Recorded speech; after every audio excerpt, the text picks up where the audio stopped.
যেভাবে মামলা করতে আমরা সে মামলা করতে চাই না। যদি মামলা হয়ে থাকেও আমি আপনাদেরকে কথা হচ্ছে সমস্ত মামলা তুলে নেওয়া হবে। যত মামলা আছে আমাদের বিরুদ্ধে আমরা সমস্ত মামলাগুলো তুলে নেব।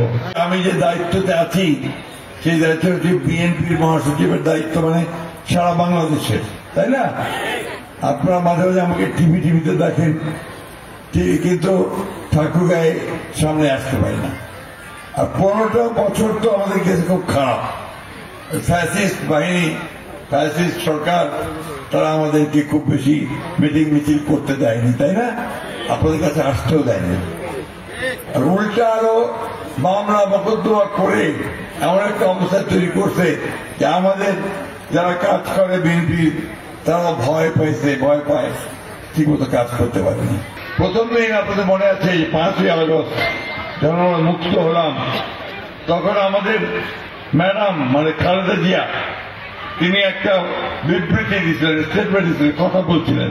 সেই কথাটা ছিল যে আমরা প্রতিহিংসায় বিশ্বাস করব না, আমরা প্রতিশোধ নিব না, আমরা ভালোবাসা এবং প্রেমের মধ্য দিয়ে রাজনীতি করতে চাই।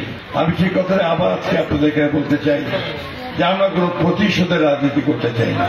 আওয়ামী লীগ যেভাবে মামলা করতে আমরা সে মামলা করতে চাই না। যদি মামলা হয়ে থাকেও আমি আপনাদেরকে কথা হচ্ছে সমস্ত মামলা তুলে নেওয়া হবে।